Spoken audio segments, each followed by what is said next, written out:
अध्यात्म विज्ञान कोई धर्म या संप्रदाय नहीं है, ये स्पिरिचुअल साइंस है जो कुदरत के कानून पर आधारित है। ये विज्ञान पूरे ब्रह्मांड के सभी रहस्यों को उजागर करता है और जीवन के सभी पहलुओं को समझने के लिए एक नई दृष्टि देता है। इसी को आर्ट ऑफ विजन कहते हैं, दुनिया को देखने की एक नई दृष्टि, जो अध्यात्म विज्ञानी परम पूज्य स्वामी श्री कमलेशानंद जी के निर्देशन में सनातन सत्य का अनुसंधान कर हमारे जीवन को प्रकाशित करे। जय सच्चिदानंद। दवानी दुकान छे, શું છે એ દવાની દુકાનમાં કઈ દવા નકામી? બોલો, નકામી હોય તો રાખે, પણ આપણે કોઈ રોગ નથી તો કઈ કામની? સમજી ગયા? સમજી ગયા? ના સમજ્યા? એટલે આપતાઓની આખી કામની, જેને જેવો રોગ એટલી કામની। ના સમજ્યા? ના સમજ્યા ને? એમાં નકામી વસ્તુ આવી? મને રોગ છે એટલે કામની, રોગ નથી એ કામની નથી। ના સમજાયું? સમજાયું કે નહીં? આ બધી અલગ અલગ પ્રકારની પ્રકૃતિઓની મેડિસિન અંદર લખેલી છે। જેનો જેવો રોગ એની એવી દવા આપી છે દાદાએ। આ તો બધી જ દવા પોતે ખા ખા કરે છે, તો રોગ ના હોય તે ઊભો થાય છે।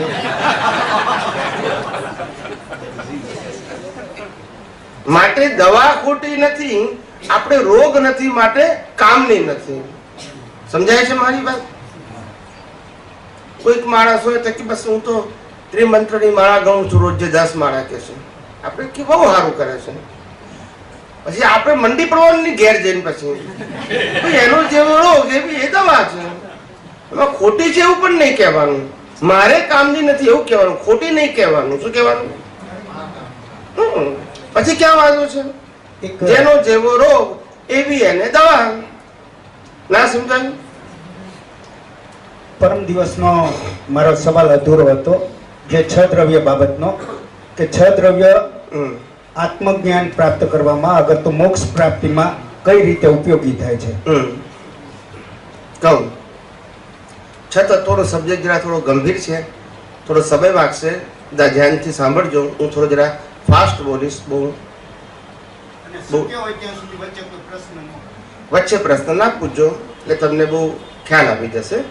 પછી પતી જાય પછી મને પ્રશ્ન પૂછજો, વાંધો નહીં। તીર્થંકરો કેવળ જ્ઞાનીઓને આ જગત 6 તત્વથી દેખાય, અવસ્થાથી ના દેખાય। અવસ્થામાં તત્વ જ દેખાય। શું દેખાય? એને જ વિતરાગતા કહેવાય। શું કહેવાય? વિતરાગતાની પહેલા વૈરાગ્ય હોય, વૈરાગ્ય પુરુષાર્થમાં જાય, વિતરાગતા એ દશા કહેવાય। શું કહેવાય? દશા। એટલે કેવળ જ્ઞાનીને તીર્થંકરોને વિતરાગ કહેવાય ને જ્ઞાનીઓને શું કહેવાય? વૈરાગ્ય કહેવાય। વૈરાગ્ય એટલે પછી વિતરાગ થવા માટેના કોઝ નાખે છે, વૈરાગ્ય કહેવાય। વૈરાગ્ય એટલે જેને આ જગતની વેલ્યુ 0 લાગે છે, ખ્યાલ આવે ને? વૈરાગ્ય કહેવાય। અને વિતરાગ એટલે જેને રાગ દ્વેષ જ નથી, હવે ખલાસ થઈ ગયા છે। તો આ 6 તત્વો એટલે શું? 6 તત્વો એટલે પહેલું તત્વ આવે ચેતન તત્વ। કયું તત્વ આવે? ચેતન। ચેતન અવિનાશી, શાશ્વત અને અનંત શક્તિ, તમામ પ્રકારની અનંત શક્તિ વાળો એ ચેતન તત્વ। બીજું તત્વ આવે જળ તત્વ। જળ તત્વ એટલે આ 5 ઇન્દ્રિયોથી અનુભવાય છે એ બધું જ દેખાય છે, જળ તત્વ છે, ઇન્ક્લુડિંગ આપણા મન વચન કાયા, બધું શું છે? જળ તત્વ। આત્મા સિવાય બાકી બધું શું છે? જળ તત્વ છે। એ જળ તત્વને સહાયક, જળ તત્વની અવસ્થાઓને સહાયક, જન્મ, જીવન અને મૃત્યુની એકે એક અવસ્થાઓમાં સહાયક એ બાકીના 4 તત્વો છે। ગતિ સહાયક, સ્થિતિ સહાયક, કાળ તત્વ અને સ્પેસ તત્વ। આ 4 તત્વ કોરિલેટેડ છે જળ તત્વને। કયા તત્વને? ચેતનને તો કશું કરવાનું નથી ને કશું થવાનું નથી, એટલે એમાં બાકીના તત્વો અસર કરતા નથી, પણ જળને અવશ્ય અસર કરે છે। એટલે આ જળ તત્વ છે, એ જળ તત્વને સહાયક તરીકે આ 4 તત્વો છે। અત્યારે ગતિ સહાયક એટલે મોશન તત્વ, કોઈ પણ પ્રકારની મૂવમેન્ટ એને ગતિ સહાયક તત્વને કારણે, હું હાથ હલાવું છું એ ગતિ સહાયક તત્વને કારણે છે. આ પગ સ્થિર છે એ સ્થિતિ સહાયક તત્વને કારણે છે. પછી આવે કાળ તત્વ. આપણે સત્સંગ 4 વાગે શરૂ થાય અને 6 વાગે પતી જાય એટલે કાળ તત્વ. અને આ બધું જ બને છે શેમાં? તો કે સ્પેસમાં બને છે, અવકાશ. સ્પેસ એટલે લેન્ડ નહીં, સ્પેસ એટલે અવકાશ. સમજાય છે મારી વાત?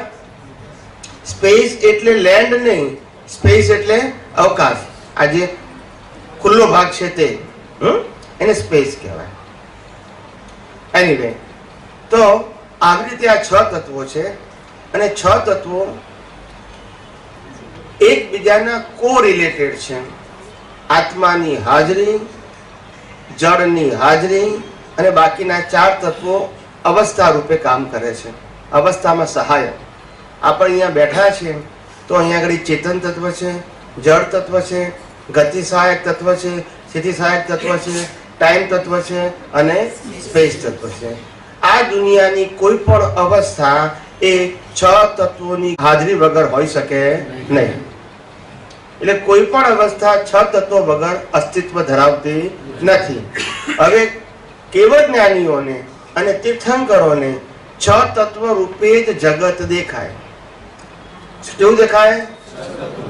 અને જ્ઞાનીઓને 6 તત્વ રૂપે જગત જોવું પડે એને પુરુષાર્થ કહેવાય. શું કહેવાય? એમને સ્વભાવ હોય અને આપણે શું હોય? પુરુષાર્થ હોય. સમજી ગયો? એટલે જેટલું આપણને આ જગત 6 તત્વોથી દેખાશે એટલું અકર્તા દેખાશે, માલિકી ભાવ વાળું દેખાશે. એટલે રાગ દ્વેષ થશે નહીં, ડુઅરશીપ ઓનરશીપ રહેશે નહીં અને પોતાનું જે સેન્ટર છે એ સેન્ટરમાં આસાનીથી એ પોતે રહી શકશે. જ્યારે અહીંયા ડુઅરશીપ ઓનરશીપ ના હોય રિલેટિવ વર્લ્ડમાં તો પછી એનું સેન્ટર ઇઝીલી એને સેન્ટરમાં રહી શકે. પણ જ્યાં સુધી અહીંયા આગળ માલિકી ભાવને કરતા ભાવ છે ત્યાં સુધી રાગ દ્વેષ છે, ત્યાં સુધી કસાય છે, ત્યાં સુધી એ સેન્ટરમાં જઈ શકતો નથી હોવા છતાં. એટલે અહીંથી મુક્ત થાય તો પેણે જઈ શકે. સમજાય છે? એટલે આ 6 તત્વ છે એ 6 તત્વો આ રીતે આખી દુનિયા ચલાવે છે. તો કુદરત એટલે શું? હું વારંવાર કુદરત શબ્દ બોલું છું, બરાબર છે? કુદરત એટલે શું? કુદરત એટલે 6 તત્વોનો સરવાળો. શું કીધું? કુદરત એટલે 6 તત્વોનો સરવાળો અને કુદરતી રચના એટલે 6 તત્વોને આધારે ઊભી થતી અવસ્થા, એનું નામ કુદરતી રચના. આ બધી વ્યાખ્યાઓ ગોખી નાખજો. આ ચોપડીઓમાં નહીં ના હોય આ બધું, પછી નવી ચોપડીઓમાં આવશે. પછી જૂની ચોપડીઓમાં ના હોય આ બધી વ્યાખ્યાઓ. કુદરત એટલે 6 તત્વોનો સરવાળો અને કુદરતી રચના એટલે 6 તત્વોથી ઊભી થતી અવસ્થા. ને જ્યારે હું કુદરત અને કુદરતી રચના બોલું અથવા તો લો ઓફ નેચર બોલું ત્યારે સમજવાનું કે આ 6 તત્વોથી ઊભી થતી અવસ્થા એને કુદરતી રચના કહેવાય. અને કુદરતી રચના એટલે લો ઓફ નેચરથી એ રચના બને છે. શેનાથી બને છે?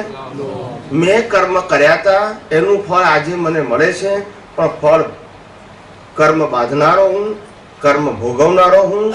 બોડી જુદી, સોલ એક.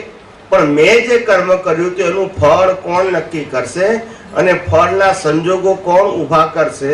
તો કે ફળ નક્કી કરે એનું નામ લો ઓફ નેચર અને અવસ્થા ઊભી કરે એનું નામ કુદરતી રચના. સમજી ગયા? બધા સમજ્યા કે નહીં? સમજાયું કે અધર ગયું? એક મિનિટ બતાવો તો. કુદરત એટલે 6 તત્વો અને 6 તત્વોથી ઊભી થતી અવસ્થા એને કુદરતી રચના કહેવાય. હવે મેં કર્મ બાંધ્યું ગયા અવતારમાં અને આ અવતારમાં હું કર્મ ભોગવું છું. એટલે બોડી બંને કેવા છે? પણ સોલ એક જ છે. હવે મેં કર્મ બાંધ્યું એનું ફળ કોણ નક્કી કરશે? લો ઓફ નેચર, કુદરતનો કાનૂન. એટલે બધાને કુદરત કાનૂન કેવો લાગુ પડે? એક જ સરખો. એટલે કુદરતી કાનૂન પ્રમાણે તમારા કર્મનું ફળ નક્કી થશે અને ફળની અવસ્થા કોણ ઊભી કરશે? 6 તત્વોનું સંમેલન. સમજી ગયા? એનું નામ કુદરતી રચના.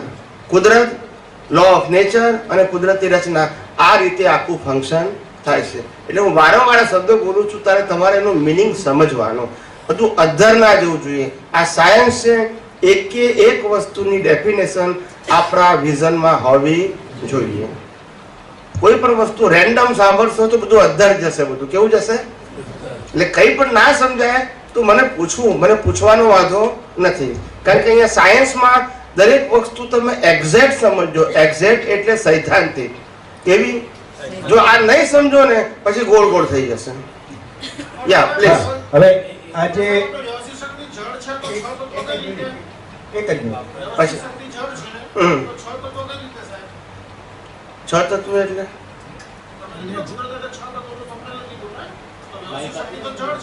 હા, તો વ્યવસ્થિત શક્તિ એટલે કે જળ છે, એમાં આત્માની હાજરી એ કાયમની છે કોઈ પણ અવસ્થામાં. શું કીધું?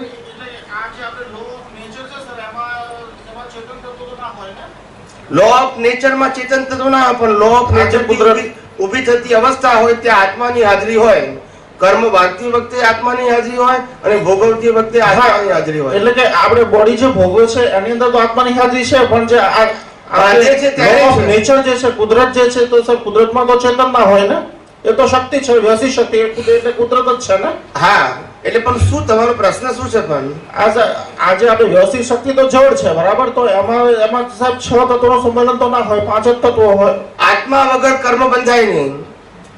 નહીં સાહેબ, હું કુદરતની વાત કરું છું.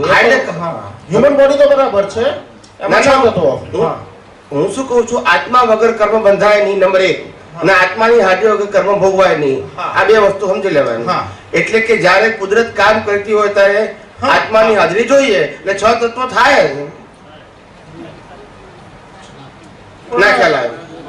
આપણે પણ હમણાં જે સાહેબ કહ્યું ને કે એનું જે આપણે રિઝલ્ટ શું આપવું એ કુદરત નક્કી કરે છે, બરાબર. હા, ધેટ મીન્સ કે વ્યવસ્થિત શક્તિ આપણે એક્ઝામ એની હાજરીમાં આપીએ તો રિઝલ્ટ એની હાજરીમાં જ છે આત્માની. પણ એ તો સાહેબ આપણે જળ છે તો કેવી રીતે નક્કી કરશે કે આને આ રિઝલ્ટ આપવું કે આ કર્મનું આ રિઝલ્ટ આપવું? એનું નામ લો ઓફ નેચર.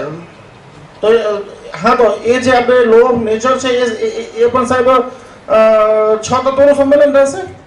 એ જ કરે, બીજું કોણ કરે? તો એમાં ચેતન તત્વ ખરું સાહેબ? ચેતન તત્વની હાજરી વગર રિઝલ્ટ જ ના આવે ને. અચ્છા, ચેતન તત્વોની હાજરીને રિઝલ્ટ મેં વારંવાર કીધું કે કર્મ બંધાય છે ત્યારે પણ ચેતન જોઈએ અને કર્મ ભોગવો ત્યારે પણ ચેતન જોઈએ. સાહેબ ખાલી મરદાને બાળી નાખીએ ત્યારે એને કર્મનો ભોગવટો ના કહેવાય, કારણ કે ચેતન નથી. મરદાને 1 લાખ રૂપિયા આપ્યું તો એને તમારું પેમેન્ટ ના કહેવાય. બોલતા નથી. તો સાહેબ એ જે આપણે કુદરતનો કાનૂન અથવા તો કુદરત અને મળતું એ બંનેનો સંબંધ શું હશે સાહેબ? એટલે મળતું એટલે પછી એક જ તત્વ થઈ ગયું, જળ તત્વ. પછી એમાં સફરિંગ ના હોય. શું ના હોય? સફરિંગ. ચેતન હોય ત્યાં સુધી સફરિંગ હોય, ચેતન હોય ત્યાં સુધી કોઝ હોય. કોઝ અને ઇફેક્ટ ક્યારે કહેવાય? ચેતન હોય તો. જળને કોઝ ઇફેક્ટ કશું ના હોય, એટલે એને એક જ તત્વ કહેવાય, જળ. એટલે શરીર ચેતન ને આત્મા બે છે ત્યારે મિશ્ર ચેતન હોય, ત્યારે કર્મ ચાર્જ થાય અને કર્મ ડિસ્ચાર્જ થાય. પણ જો ચેતન નીકળી જાય તો જળમાં કોઝ ઇફેક્ટ ના હોય. બરાબર. પાકું? પાકું.